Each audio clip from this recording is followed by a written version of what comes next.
On today's episode of Hillingdon Speaks, I'm going to be talking to Doug Nielson. He's very involved with Ickenham Festival. He's been a resident of Ickenham for over 40 years as well. I'm sure it's going to make you want to come along to Ickenham Festival this year.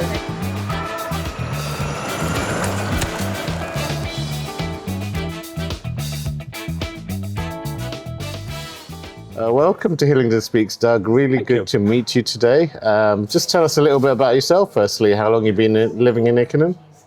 Yes, I'm originally from Glasgow, and I moved to Ickenham 40 years ago, myself and my wife, and had our family here. 40 years doesn't make us locals, but it's long enough to get to know the community very well. Yeah.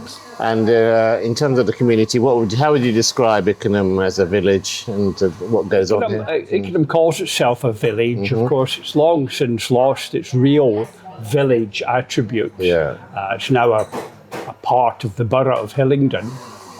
It's changed a lot, even in 40 years. We've seen a transition from long-term families, generations of families living in Ickenham.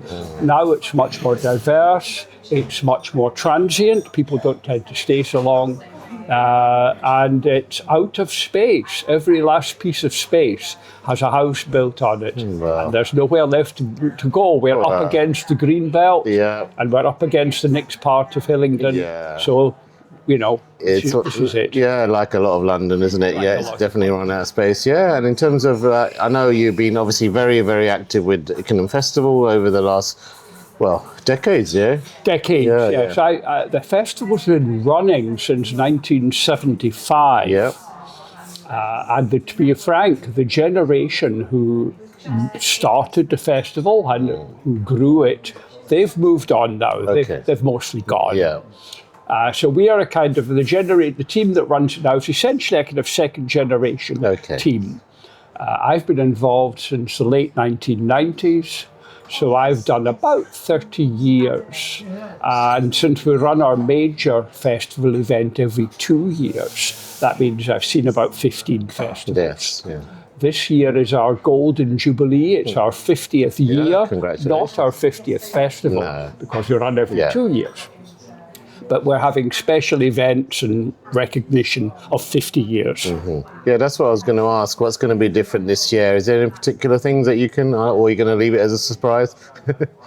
Well, every year we're always looking for new activities. To keep an event like this active and thriving, you need to have new ideas, new people, new events. We're having a variety of events of our own. The festival team are running about 6 or 8 activities through the week.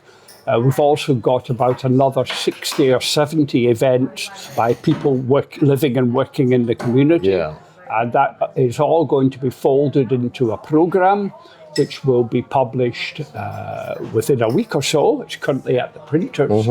And we will then be distributing that programme to every home in Ickenham. It's kind of interesting. We used to sell the programme. We sold it in the shops. And it was a couple of pounds, and we sold 1,000 copies. But many people who live in Ickenham don't shop in Ickenham. Many people who work elsewhere don't even come into the village.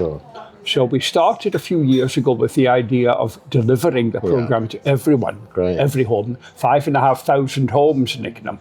And we do that with a big effort from the team and our friends and neighbours. We deliver it hand, put it through every letterbox. And what we noticed with that was the attendance at many events doubled or more, because many people who had vaguely heard of the festival finally had something on their doormat that was concrete. And I think that's impressive to actually deliver them to every single person. That's a lot of work, a lot of volunteers. It's a lot of work, but it makes a huge difference for recognition, for publicity, for attendance, and ultimately for ticket sales for our ticketed events. Also. And I loved it. I came 2 years ago. We did an exhibit on the Saturday as well, and actually I would genuinely say it's one of our favourite events that I've been to locally in the last few years. So well done to everyone involved. As I used to work for British Airways, so I love the idea of the brass band, which probably for me is very memorable. The brass band of BA was great. We had one of our team members, who's sadly no longer with us, was an employee of BA.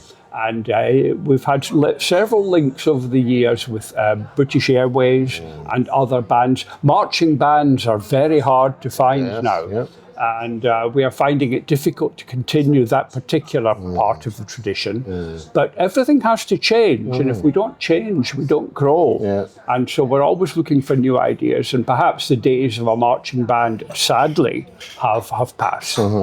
Yeah. Well, let's hope it can still carry on. But for me, is one of the highlights definitely of the last one. And in terms of like other local businesses and communities, how can they get involved other than turning up to them as well? Thank you. Yes. Well, of course, again, going back to the 80s and 90s, our publicity was posters and letters. Yes. These days, that doesn't cut it. We have a quite very active Facebook page. We have our own website, of course, where we sell and promote the event and ticketing. And we do still contact all the local shops and businesses, asking them for would they like to get involved. It's a great time for a shop or business to run a promotion or a local activity or to sponsor. We give them opportunities to sponsor some of our events. We also, the programme, it's a high quality 64-page colour document that costs quite a bit to print 5,500 copies. So we sell advertising in the programme, and we hope, if we get the numbers correct, the advertising will pay for the printing costs. But we also still sell the programme in the shops. For those who want a second copy or who didn't get their first copy because the dog ate it or whatever. Yeah, and I'd also like to ask as well, I know you've been doing it for so many decades, like some of the things that maybe learning points from it or mistakes that maybe have happened, because other people that if they want to organise community events, we might know where to start, but they could probably get valuable tips from you. Well, yes, the concept's quite interesting. The festival started not by a previous generation of people in Ickenham, and their concept was that they all recognised that they were aware of various clubs, societies, activities in churches, in sports, in schools, in arts. And what they wanted to do was say, well, because that happens, maybe someone else would be interested. And so the idea is, rather than having each club and society trying to do its own promotion, let's cross-promote. And so the idea was to showcase the groups and societies and clubs and opportunities across the whole spectrum of art and sport and music and just having fun. And that's how it grew up. And we like to think that we have a distribution list of all the clubs and societies, all the schools and churches. And we use that distribution list to say, we're coming up to another festival. Here's a great, easy way for you to promote the aims of your group. And hopefully get some new members, hopefully expand your group. And that's the concept. Over the years, it's changed slightly. We're not hostile to commercial activities. We do take some small amounts of sponsorship. We are always looking for new opportunities and new ideas and new ways of doing things, because we recognise that it's got to change. That's good advice. Yeah, definitely. And I think as you've seen the iterations of the festival as well throughout as well, and it's got bigger and bigger. So roughly how many people kind of get involved? It generally has got bigger and bigger. The programme has grown from one page in the front of the church newsletter to a 64-page document. And of course, we also put the programme up online for those who don't see it.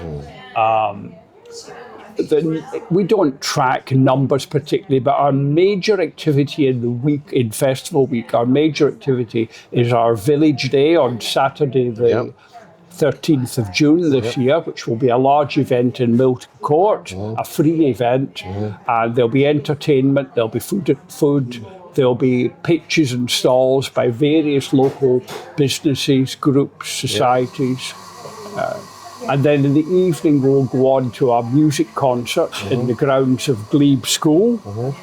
tickets on sale now, and that will be a tribute band. Okay. And for that event now, we're regularly getting up to about 1,000 attendees. Yeah, very, very And impressive, that yeah. traditionally would have been a few hundred. Okay, yeah. And one terrible year, which I vaguely remember, we had a total washout, Yeah. and the event didn't happen at all. Oh, okay. But in general, that event has grown year on year. We now use a professional stage, professional lighting, professional sound, and families bring along a blanket and a bottle and a sandwich. Yeah. And it's a good night out. Brilliant. No, looking forward to that. And obviously, we're also hosting a supper club, Flavours Without Borders, which looking forward to hosting as part of the festival. But just as an overall thing, just want to say thank you. It definitely brings unity into the community. So thank you for all you've done over the years. Thank you very much. Thank you for your time. No problem.